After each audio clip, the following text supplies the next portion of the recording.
제가 5월이면은 가정의 달로 맞이해서 이제 가정에 필요한 말씀들을 이렇게 전하곤 하는데 그것을 좀 많이 전하고 싶어서 제가 아침에 미라클 모닝 말씀을 통하여 전하고 있습니다. 이번 주간에도 몇 번 전할 것이고 다음 주간에도 한 달 동안 몇 번 여러 번 전하게 되니까 가정에 필요한 말씀들을 여러분이 들으시고 마음에 또 은혜 받는 시간이 되시기를 바랍니다. 우리가 하나님을 기쁘시게 하면 하나님도 우리를 기쁘게 하십니다. 저는 이 사실을 믿습니다. 그렇기 때문에 우리가 믿음의 사람들, 하나님을 기쁘시게 했던 믿음의 사람들 시리즈 오늘 이제 계속해서 여러분들에게 전하기를 원합니다. 오늘은 기드온에 대한 이야기입니다. 기드온과 300용사의 믿음, 하나님을 기쁘시게 했던 기드온과 300용사의 믿음입니다. 2011년 7월에 그 서울에 엄청난 폭우가 쏟아진 적이 있습니다. 많은 곳이 피해를 입었음에도 불구하고 특별히 이제 피해가 심했던 곳이 우면산 산사태가 일어났던 적이 있습니다. 기억나시죠? 예, 거기에 남태령 그 전원마을 거기에 엄청난 물폭탄이 쏟아져 가지고서 그 토사가 그냥 흘러내려 가지고서 아주 큰 피해를 입었던 지역입니다. 근데 비가 너무 많이 왔는데 이 마을에서 인테리어 가게를 하는 조양현 씨라는 분이 있는데 그때 당시에 43살이었습니다. 비가 오고 있지만 자기가 일을 해야 되기 때문에 아침에 출근을 하다 보니까 저 산에서 토사물이 흘러오더래요. 시뻘건 물이 막 흘러내려오니까 이렇게 되다간 집들이 많이 잠기겠구나 이렇게 생각이 들어서 이제 흙을 갖다가 막 퍼내고 했지만 역부족이었습니다. 그래서 이분은 여기다 뚝을 쌓아야 되겠구나, 골목에다 뚝을 쌓아야 되겠구나, 그래서 물줄기를 갖다가 큰 길로다가 흘러내려가게 해야 되겠구나라고 생각을 해서 인테리어 작업용 1톤 트럭을 몰고 자신의 돈을 들여가지고 이 40kg짜리 모래주머니를 25개를 사가지고 차 안에 가득 실어가지고 실을 쓰는 만큼 실어가지고 이제 오게 됐습니다. 자기 집은 아무런 문제가 없었어요. 그런데도 불구하고 마을에 피해가 입을까봐 도저히 가만히 있을 수가 없었다고 합니다. 119에 구조 요청을 해놓은 상태였지만은 구조대가 올 때까지는 너무 시간이 많이 걸 것 같아서 이제 급한 대로 물살이 가장 빠른 골목에 모래주머니로다가 뚝을 쌓아 올렸습니다. 그러니까 마을 주민들도 나와서 막 도와서 뚝을 쌓습니다. 10여 분 만에 뚝을 쌓자 좁은 골목을 통해서 20여 가구가 사는 주택가로 치닫던 토사가 방향을 틀어가지고 넓은 도로 쪽으로 흘러가서 20여 가구가 안전하게 보호가 됐었다는 겁니다.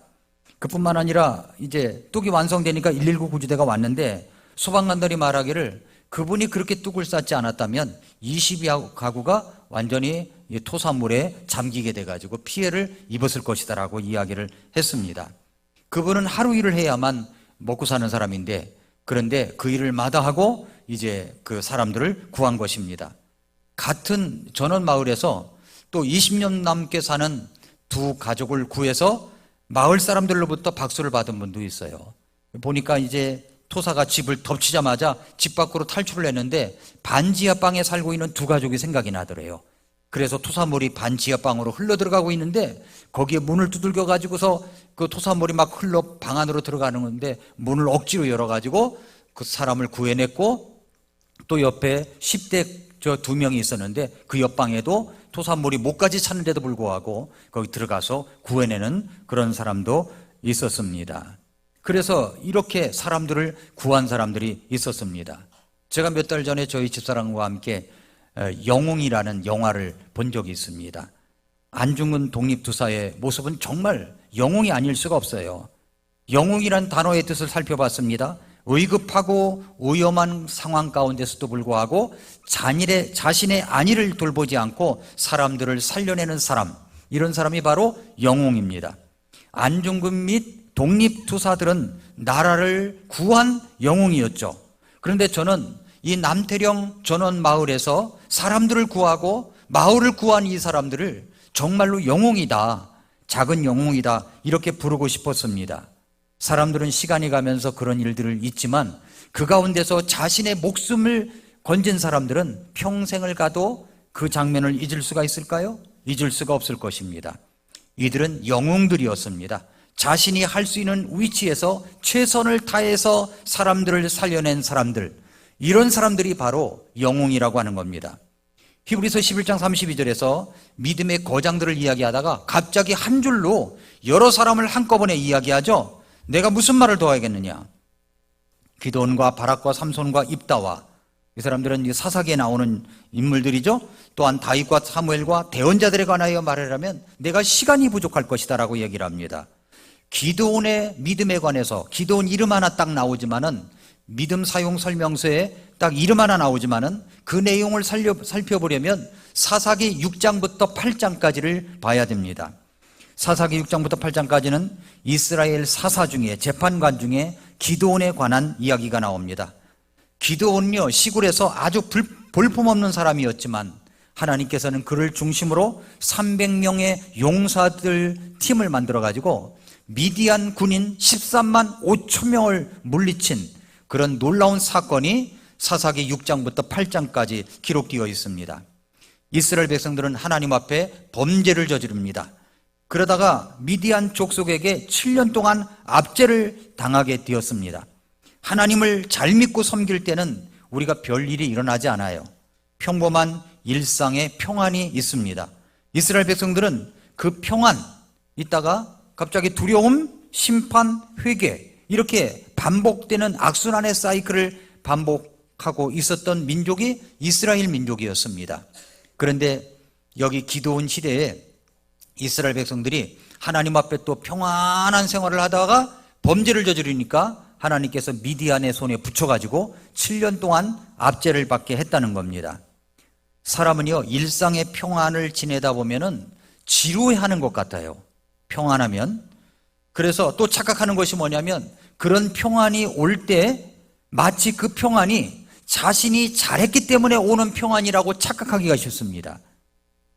또 내가 아니고 하나님이 이렇게 도우셨구나라는 생각을 언제 하게 되냐면, 갑자기 큰 고통이 밀려올 때, 어려운 일이 생길 때, 몸이 아플 때, 그제서야 생각을 하게 되죠.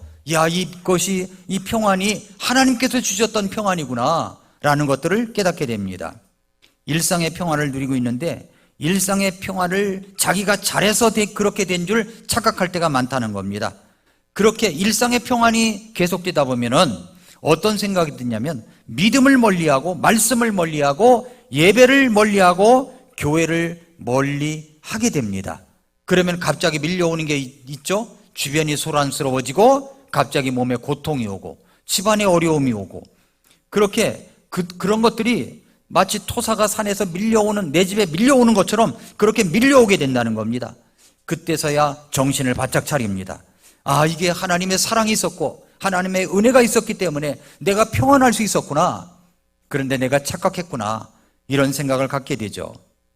그런데 이렇게 내가 잘못했을 때 하나님이 나에게 찾아와서 나를 깨우쳐 주시는 것을 성경적인 용어로 이야기한다면 징계라고 하죠. 징계. 하나님이 사랑하시는 사람들은 내가 잘못하면 찾아오는 게 징계가 꼭 옵니다. 그런데 만약에 징계도 없고 아무것도 없다, 내가 아무리 잘못하고 예배도 안 나가고 믿음 생활 멀리 했는데도 아무것도 없다, 그러면 그분은 혹시 하나님과 관계가 없는 사람일 수도 있습니다. 하나님과 관계가 없다는 것은 그 마음속에 구원이 없다는 이야기입니다. 정말 구원받은 하나님의 자녀라면 하나님께서 그렇게 하나님 멀리하고 예배를 멀리하고 살아가는 것을 그냥 두지 않습니다. 하나님께서 반드시 그를 고쳐주신다는 겁니다. 그 고침의 과정이 아픔으로 찾아오게 된다는 거죠. 이렇게 이스라엘 백성들은 고통이 가중되고 있었어요. 자, 사사기 6장으로 한번 넘어가 보겠습니다. 사사기 6장을 성경을 펴시기 바랍니다. 사사기 6장 1절부터 6절 말씀해 보니까 거기 이제 그 기드온에 관한 이야기가 나와요. 또 이스라엘 자손이 주의 눈앞에서 악을 행함으로, 여기 또라는 말이 나오죠. 또. 그래서 사사기에는 또라는 말이 나오면 표시해 둘 필요가 있습니다. 또 그런 거예요. 또 이스라엘 자손이 주의 눈앞에서 악을 행함으로 주께서 7년 동안 그들을 미디안의 손에 넘겨주시니 미디안의 손이 이스라엘을 이김으로 이스라엘 자손이 미디안 족속으로 인해 자기들을 위하여 산들에 구멍과 굴과 강한 요새들을 만들었는데 당시 일이 이러하였더라.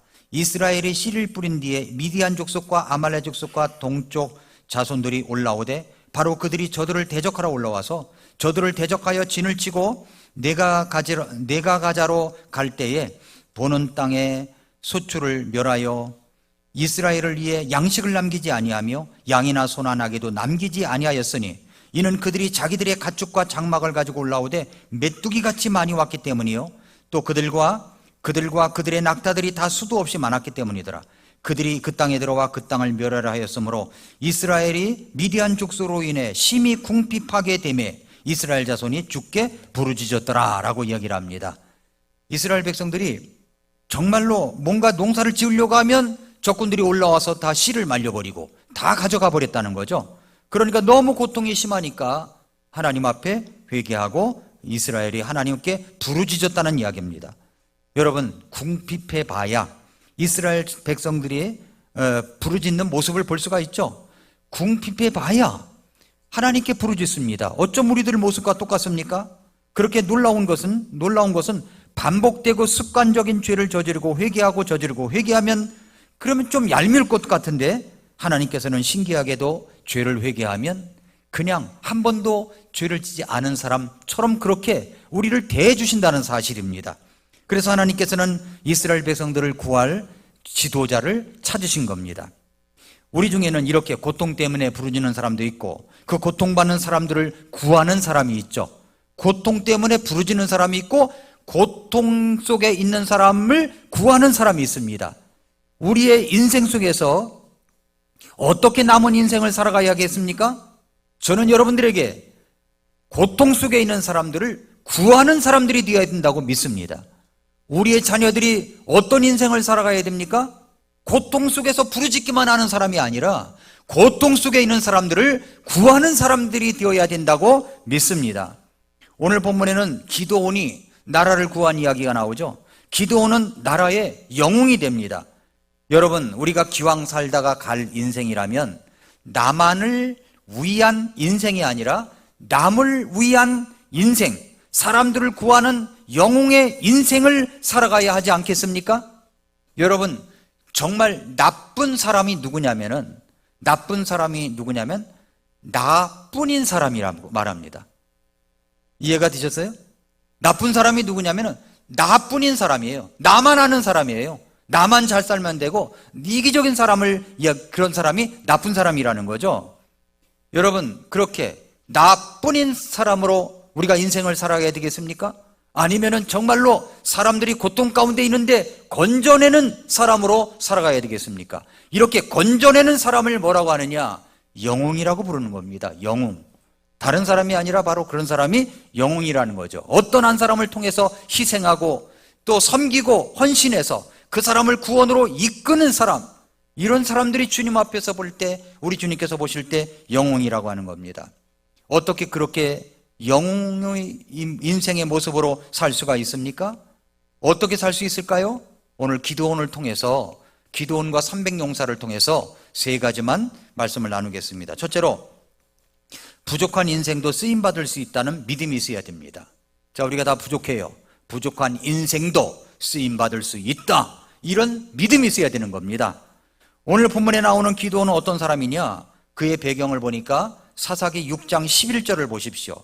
주의 천사가 와서 아비에셀 사람 요아스에게 속한 오브라에 있는 상수리 나무 밑에 앉았는데 그의 아들 기드온이 미디안 족속에게 숨기기 위해 포도즙 틀 곁에서 밀을 타적하더라. 보세요. 잘 보시면 기드온이 어떤 사람이라는 것을 알 수가 있어요. 이스라엘 백성을 미디안의 손에서 300명의 용사들을 가지고 13만 5천 명을 물리친 람보 같은 사람이 기드온 아니냐? 우린 이렇게 생각하거든요. 그런데 기드온을 잘 보세요. 어떤 사람이라고 했습니까? 농부였습니다. 시골에서 농사를 짓는 사람이었어요. 그런데 미디안에 수탈이 많다 보니까 잘 보면은 그는 숨어가지고 그 미디안 족속에게 숨기기 위해서 포도즙 틀 곁에서 밀을 타작한 겁니다. 백주 대낮에 타작한 게 아니에요. 숨어서 타작한 겁니다. 맨날 수탈에 가니까 밀을 몰래 타작해서 숨겨놓으리라고 생각하고서 숨어서 한 거죠. 기드온이 정말 용사라면 여러분 대범하게 백주에 타작을 해야 될 것이 아닙니까? 그런데 본문 말씀을 보면은 그렇지가 않습니다. 그런데 6장 14절 15절을 보세요. 기드온을 또 알 수가 있는 구절인데, 주께서 그를 바라보시며 이르시되 너는 너의 이 힘을 의지하고 가서 이스라엘을 미디안 족속의 손에서 구원할지니라. 내가 너를 보내지 아니하였느냐 하시니 그가 그분께 이르되 오 내 주여, 내가 무엇으로 이스라엘을 구원하리이까? 보소서, 내 가족은 므낫세 안에서 가난하며 나는 내 아버지 집에서 가장 작은 자입니다. 이렇게 이야기를 해요. 그러니까 뭐라고 얘기하는 거냐면, 하나님, 사람 잘못 보셨습니다. 저는 정말 약하고 약한 그런 존재입니다 라고 말씀드리고 있어요. 그러자 주님께서 25절 27절에 보니까 뭐라고 그랬냐면은 네 아버지의 어린 수수 곧 7년 된 둘째 수수를 취한 뒤에 네 아버지에게 있는 바알의 제단을 헐고 제단 옆에 작은 숲을 베어내며, 이것도 우상입니다. 또 이 바위 꼭대기에 정돈된 곳에 주 네 하나님을 위해 한 제단을 쌓고 그 둘째 수수를 취하여 네가 베어낼 작은 숲의 나무로 태우는 희생물을 드릴지니라 하시니, 이에 기드온이 자기 종들 중 10사람을 데려다가 주께서 자기에게 말씀하신 대로 행하되 그가 자기 아버지 집안 사람들과 그 도시 사람들을 두려워하였으므로 그 일을 감히 낮에 할 수 없어 못하고 밤에 하니라. 낮에 할 수 없어 못하고 밤에 했던 사람입니다. 그러니까 하나님께서 네 아버지가 세웠던 그 제단들을 전부 다 바알의 제단을 헐어버려 제단 옆에 작은 숲을 베어내, 그리고 둘째 수수를 취해가지고 하나님 앞에 희생물을 드려, 이랬더니 낮에 못하고 밤에 했던 사람이라는 이야기입니다. 자, 사사기 6장 36절 37절을 보세요. 기드온이 하나님께 이르되 주께서 이미 말씀하신 것 같이 내 손으로 이스라엘을 구원하시려거든 보소서, 내가 양털 한 뭉치를 타작마당에 두리니 이슬이 양털에만 있고 그 옆에 온 땅은 마르면 주께서 이미 말씀하신 것 같이 주께서 내 손으로 이스라엘을 구원하실 줄 내가 알겠나이다. 아주 놀라운 하나님을 갖다 시험하는 내용이죠. 표징을 보여달라고 말합니다. 이슬이 내리는데 그 양털에만 내리라는 거예요. 그 양털에, 그 털뭉치에만, 양털 한 뭉치 거기에만 이슬이 있고 나머지는 마른 땅이 되게 해달라는 겁니다. 근데 하나님께서 그렇게 하셨죠. 지금 빨리 순종해도 마음이 차지 않을 것 같은데 이렇게 미적대면서 이렇게 저렇게 정말 자기의 부족함을 나타내고 있는 우유부단한 사람이라는 것을 알 수가 있습니다. 그런데 하나님께서 이 기드온을 뭐라고 부르는지 아십니까? 6장 12절을 보세요. 주의 천사가 그에게 나타나 그에게 이르되 너 강한 용사여, 너 강한 용사여. 뭐라고 불러요? 너 강한 용사여, 주께서 너와 함께 계시는도다. 기드온을 뭐라고 불러요? 너 강한 용사라고 부릅니다. 하나님이 기드온을 놀리는 것 같지 않습니까? 기드온이 어떤 사람인데 이렇게 불러요? 예를 들어서 이제 아주 못생긴 남자가 하나 있다고 합시다. 아주 못생긴 남자가 있어요. 그러면 아이들이 뭐라고 불러요? 어이 추남이라고 놀립니까? 아니에요. 뭐라고 불러요? 놀리려면 어이 미남. 미남의 뜻이 뭐예요? 미안하게 생긴 남자. 미남 이렇게 부르는 겁니다. 미남. 그러면 놀리는 거잖아요. 그게 놀리는 거죠. 근데 지금 기드온을 향해서 너 강한 용사여. 근데 내용을 보니까 강하지를 않아. 근데 우리 주님께서 말씀하시기를 너 강한 용사여 이렇게 부르는 겁니다. 하나님께서 지금 농담하시는 겁니까? 하나님이 지금 우스갯소리 하시는 겁니까? 아닙니다. 하나님은 지금 진지하게 말씀하시는 거예요. 너 강한 용사여. 이 말을 우리식으로 이야기한다면 영웅이라는 말이죠. 하나님께서는 강한 용사라고 부릅니다. 이 일은 하나님께서 지금 너는 큰 용사는 아니지만, 강한 용사는 아니지만 앞으로 내가 너를 강한 용사로 만들겠다고 하는 하나님의 의지의 표현인 말씀입니다. 그래서 지금은 비록 비겁하고 연약하고 미적거리고 그러지만은 앞으로 장차 강한 용사로 만들겠다고 하는 하나님의 의지의 선언이죠. 하나님이 지금도 우리를 부르실 때 다 완벽하게 준비된 자를 부르시는 것이 아닙니다. 누가 다된 자입니까? 없습니다. 그럼에도 불구하고 우리를 부르셔서 강한 용사로 만들려고 하시는 것이 하나님의 뜻이요 하나님의 의지이십니다. 가만히 놔둬도 그렇게 된다는 말이 아니에요. 하나님께서 의지적으로 그렇게 만들어 가시겠다고 하시는 말씀입니다. 성경에 또 그런 물이 있지 않습니까? 그런 인물이 누구냐면 베드로입니다. 베드로. 우리가 볼 때 베드로는 정말로 문제가 많은 사람이죠. 나서기 좋아하지만 겁쟁이고 배신자였습니다. 그러나 주님은 뭐라고 그를 부르셨어요? 너는 베드로라. 내가 이 반석 위에 내 교회를 세우겠다. 너는 베드로라. 여러분, 베드로라는 말은 반석이라는 뜻이에요. 지금 반석이 되었다는 말이 아닙니다. 하나님께서 앞으로 반석 같은 사람으로 만들어 주시겠다는 의지의 말씀입니다. 그러면 그 비법이 뭡니까? 어떻게 해야 되죠? 그가 어떻게 강한 용사가 될 수 있다는 말입니까? 그것이 바로 12절 끝에 나와요. 너 강한 용사여 주께서 너와 함께 계시는도다. 어떻게 강한 용사가 될 수 있어요? 하나님이 함께 하시면 강한 용사가 될 수가 있는 겁니다. 여러분, 하나님께서 함께 하시면 하나님께서 함께 하시겠다는 약속을 꼭 붙들어야 되는 거죠. 어떤 사람이 강한 사람입니까? 하나님께서 함께 하시는 사람입니다. 하나님이 함께 하시면 누구라도 큰 용사가 될 수 있습니다. 이것이 바로 복음입니다. 복음. 아무리 연약한 사람이라고 할지라도 하나님이 함께 하시는 사람은 그 사람이 어떤 사람이라고 할지라도 누구라고 할지라도 강한 용사가 된다는 것입니다. 요셉이 이집트의 종으로 팔려갔을 때 어떻게 그가 총리까지 될 수가 있었었죠? 그것은 하나님께서 함께 하셨기 때문입니다. 애띤 청년이었던 요셉에게 자신의 전 재산 관리를 맡길 수 있었던 보디발은 뭘 보고 그렇게 맡겼어요? 하나님께서 함께 하시는구나, 이걸 봤기 때문에 전 재산을 다 맡길 수가 있었던 것입니다. 모세의 뒤를 이어 후임자가 된 여호수아에게도 여호수아가 그렇게 어떻게 위대한 지도자가 될 수가 있었습니까? 두렵고 떨리는 마음 가운데 있었지만은 여호수아 1장 9절에 보니까 네가 어디로 가든지 주 네 하나님이 너와 함께 한다는 말씀 때문에 그렇게 될 수가 있었습니다. 강해지는 비결이 뭐예요? 하나님과 함께 하는 겁니다. 하나님과 함께 하는 것, 예수님이 함께 하시는 겁니다. 성령님이 함께 하시는 것입니다. 그 약속을 믿고 따를 때 나는 부족하여도 하나님께서 쓰시는 강한 용사, 영웅이 될 수가 있는 것입니다. 누가 사업을 잘하는 사람입니까? 사업에 하나님이 동행하시는 사람입니다.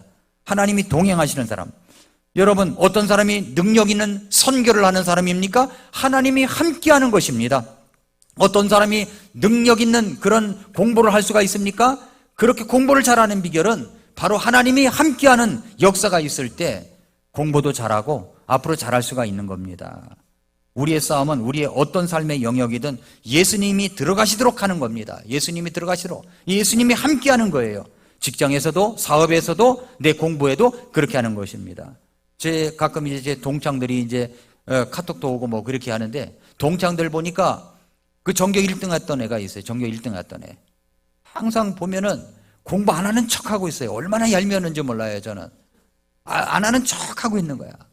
안 하는 척 하고 있으면 정말 뒤통수를 한 대 치고 싶은 그런 아주 얄미운 친구가 있었어요. 그러나 뒤에서 꼬정꼬정대고 있던 또 친구들이 있었어요. 가방을 열어보면요, 책은 없고 꼭 그냥 뭐 자전거 체인이나 넣고 다니고 막 그런 친구들이 있었어요. 근데 나중에 보니까요, 잘 되는 친구, 돈을 잘 버는 친구가 어떤 친구냐면 1등인 친구가 돈을 잘 버는 게 아니더라고요. 그러니까 여러분, 그 자식들을 갖다가 어떻게든지 1등으로 만들려고 절대 노력하지 마세요. 절대 돈 많이 못 벌어요. 1등 한다고 돈 많이 법니까? 아니에요. 아니더라고요. 통계적으로 보면 아니더라고요.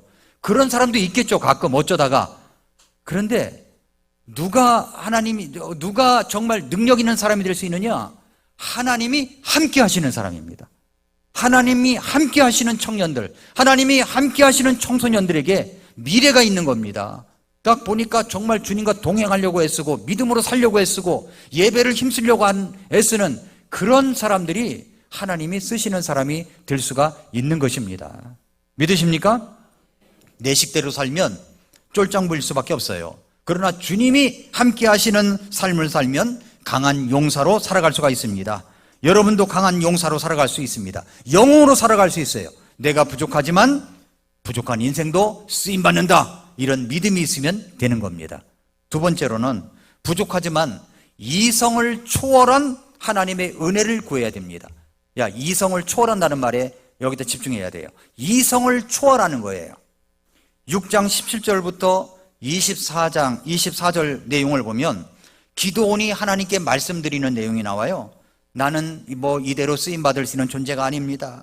그러나 하나님께서 내게 하나님 되심을 보여주신다면 내게 표징을 내게 표징을 보여주십시오. 그리고 하나님의 초월적인 은혜를 주셔서 저를 깨우쳐 주신다면 내가 하나님께 순종하겠습니다. 이렇게 말하고 있는 거지 않습니까? 그래서 하나님께서 하나님의 사자를 통해서 뭐라고 합니까? 고깃덩어리와 무교전병 바위 위 제단 위에 쌓아두어라. 그리고 그 위에 국물을 쏟아부어라. 국물을 쏟아부었어요. 물을 쏟아부었다는 이야기입니다. 습기가 가득한 그 고깃덩어리 위에 하나님의 사자가 지팡이를 대자 갑자기 맹렬한 불이 솟구쳐 오릅니다. 맹렬한 불이. 이게 이성적으로 가능한 일입니까?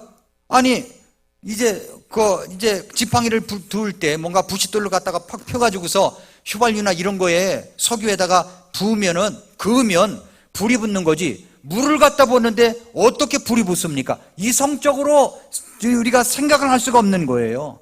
그러나 인간의 이성으로는 설명할 수가 없지만 하나님의 초월적인 능력이 주어진다면 설명할 수가 있는 겁니다.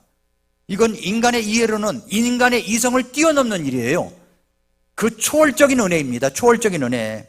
인간의 능력이 아닌 하나님의 능력으로 역사한 것을 기드온이 본 것입니다. 우리가 하나님의 일을 하는 것은 이성적으로 할 만한 준비가 되어 있기 때문이 아닙니다. 하나님의 권세, 초월적 능력, 성령의 체험을 통해서 변화가 될 때 비로소 하나님이 나를 사용하시는 겁니다. 여러분 농사를 지을 때, 농부가 농사를 지을 때 소출을 많이 내려면 어떻게 해야 됩니까? 우선 농부가 땀 흘려 일을 해야 됩니다. 비가 오나 눈이 오나 열심히 준비하고 씨를 뿌리고 잡초도 뽑아야 됩니다. 비가 오지 않으면 물을 길어다가 물을 뿌려야 됩니다. 최선을 다해서 합리적으로 농사를 지어야 됩니다. 그런데 그것만 가지고 됩니까? 안 됩니다. 하나님의 은혜의 단비가 있어야 되는 거예요. 은혜의 단비. 여러분 전라도 그쪽 지역에는요 가뭄 때문에 아우성이었었어요. 근데 이번에 비가 많이 왔죠. 얼마나 하나님의 은혜입니까? 그렇죠? 하나님의 은혜예요. 저는 5월 5일 날 비 오지 않기를 기도하지 않았어요. 그날 우리 운동회 하니까 하나님 비 오지 않게 해주세요. 이렇게 하지 않았어요. 하나님 적당히 오게 해주세요. 이렇게 기도를 했지. 근데 우리가 다 도착해서 국민체조 시작할 때 소리가 막 체육관의 소리가 요란한 거예요. 무슨 소리입니까? 빗소리가 요란한 거예요. 야, 이거 하나님의 은혜의 단비구나. 이렇게 하루 종일 비가 내려도 상관이 없다 생각을 했습니다. 여러분 그래요. 하늘의 은혜가 있어야 돼요. 어떤 사람은 이런 비가 3월달 4월달 내려서 얼마나 좋았겠냐, 산불도 안 나고 얼마나 좋았겠냐 하지만 하나님께서 때를 따라 비를 주시는 것입니다.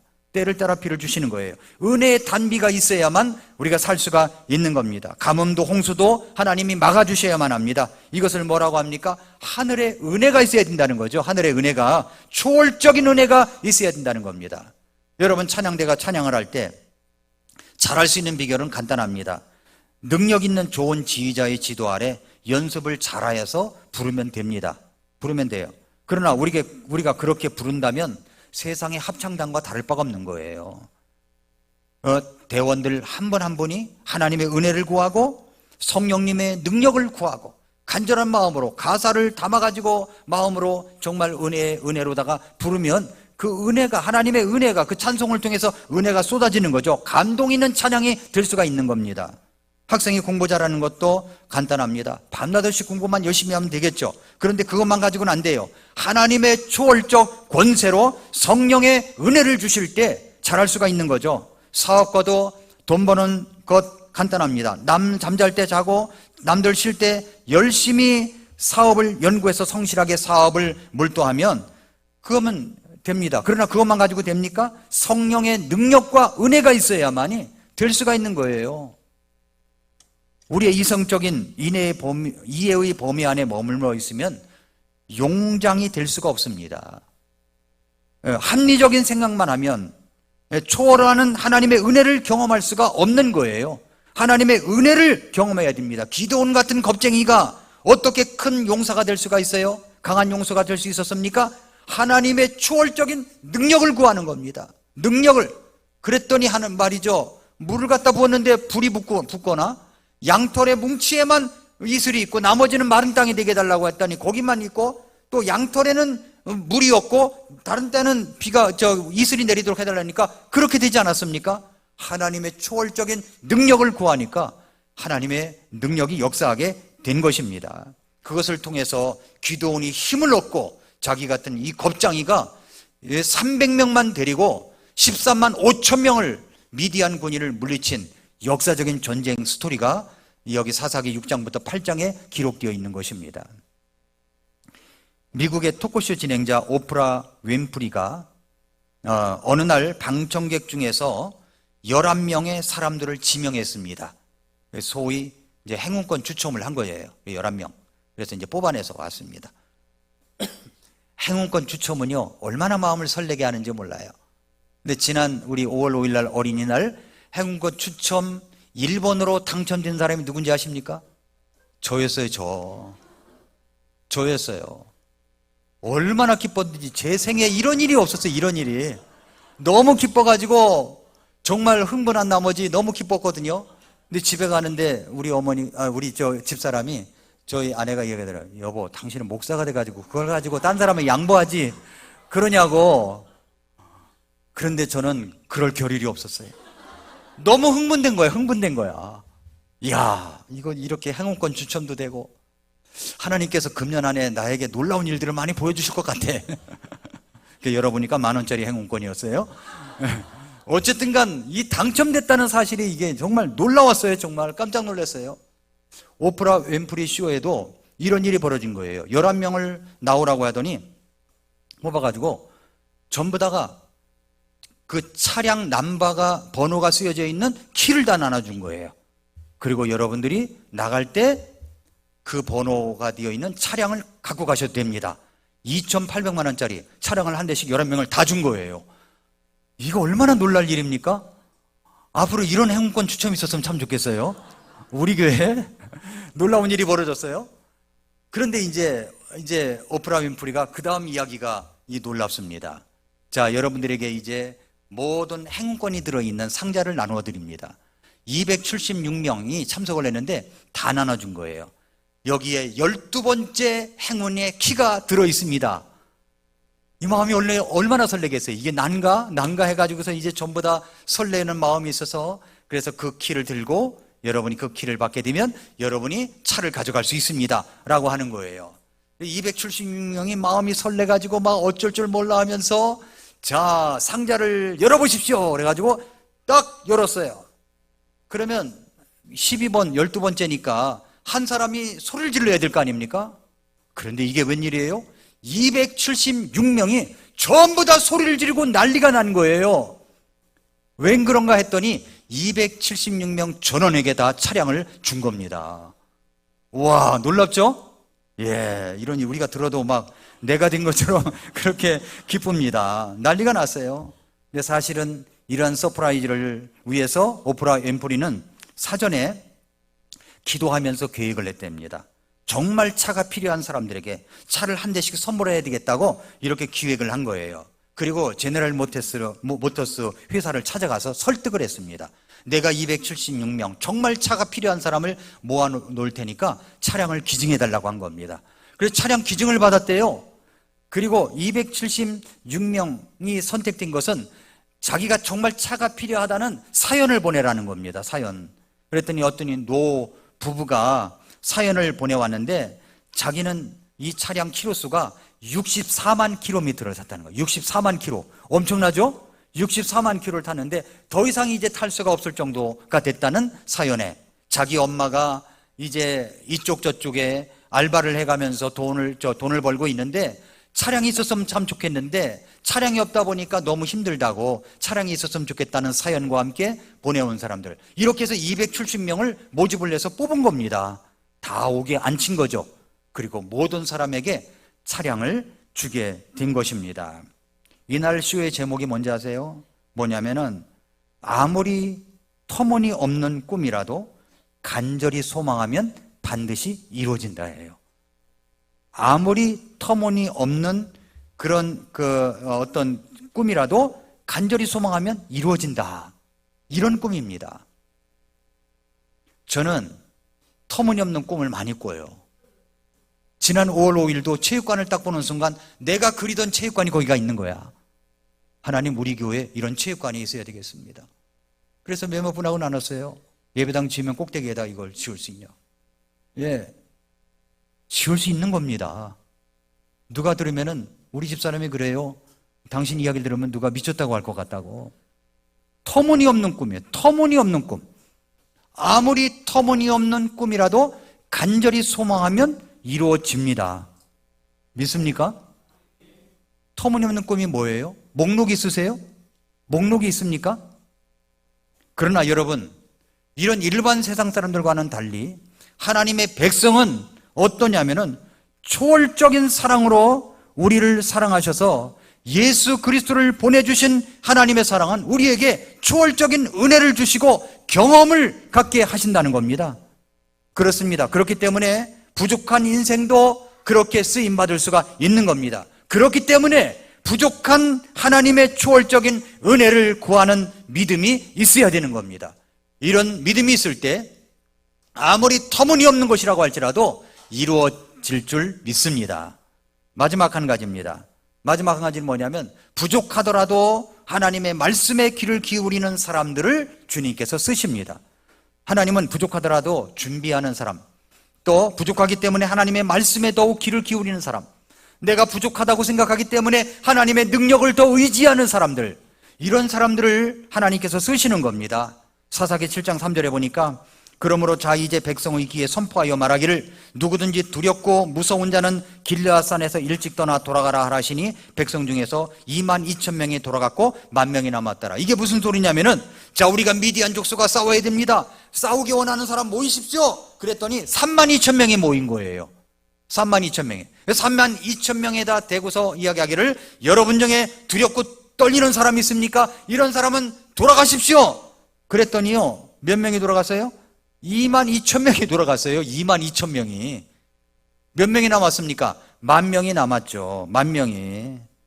여러분, 남은 사람들이 10,000명이 남았습니다. 그런데 하나님께서는 그 10,000명을 가지고 전쟁을 하기 원치 않으셨습니다.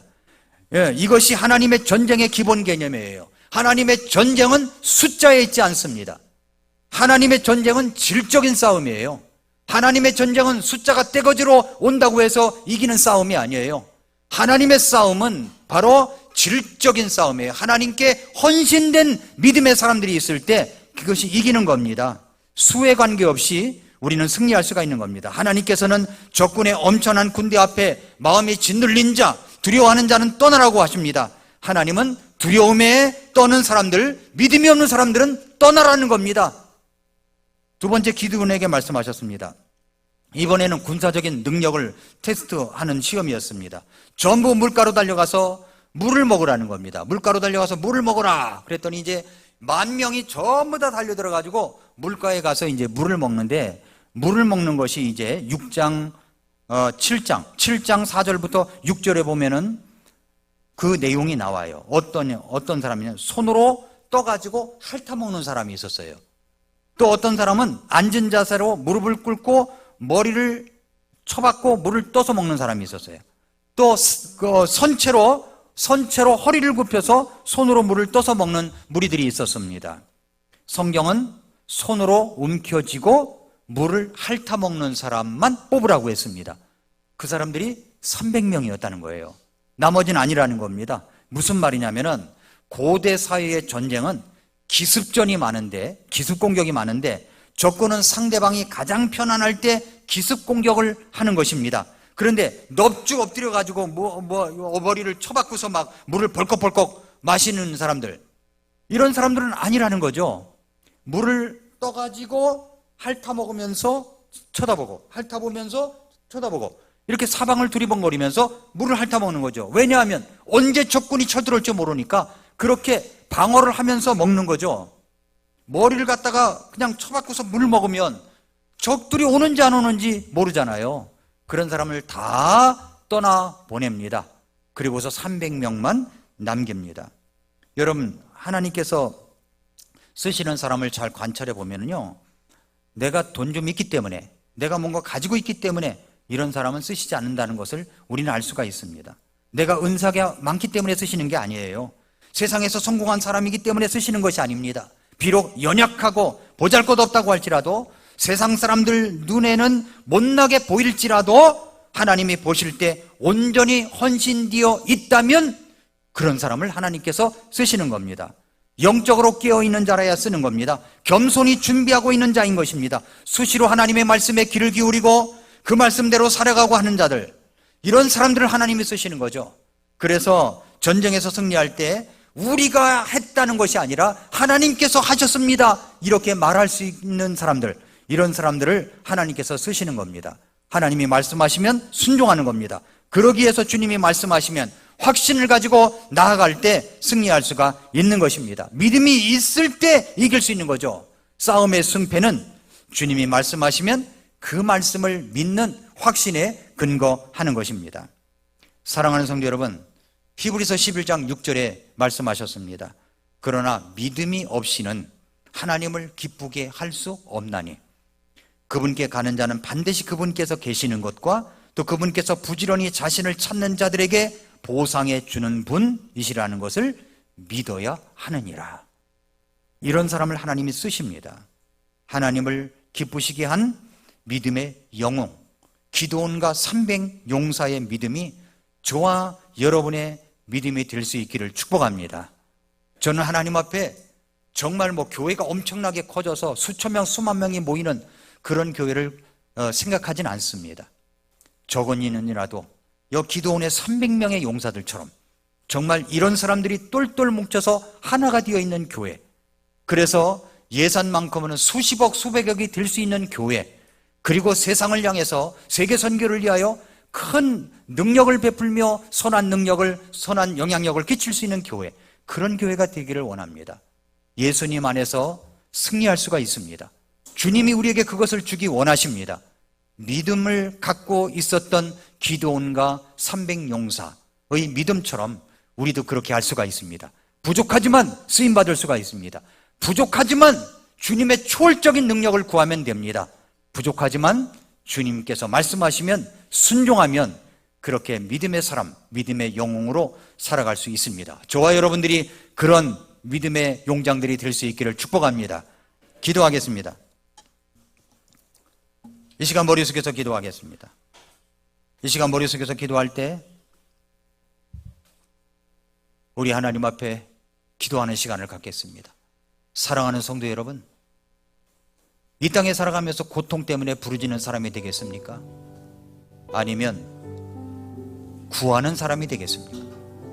우리 아이들이 살아가다가 고통이 있으면 부르짖고, 그러다가 또 평범한 생활하고, 그러다가 또 고통이 있으면 부르짖고, 이런 삶이 될 수 있게 하겠습니까? 아니면 고통 속에 있는 사람들을 건져내는 영웅으로 만들고 싶습니까? 그러려면 기드온처럼, 300용사처럼 믿음이 있어야 됩니다. 부족하지만 쓰임받을 수가 있다. 부족하지만 초월적인 능력을 구합니다. 터무니없는 은혜를 구해요. 부족하지만 순종하겠다고 하는 믿음이 있어야 됩니다. 그런 믿음의 용장들이 되게 해달라고 우리 이 시간 하나님 앞에 기도하겠습니다. 같이 기도하겠습니다.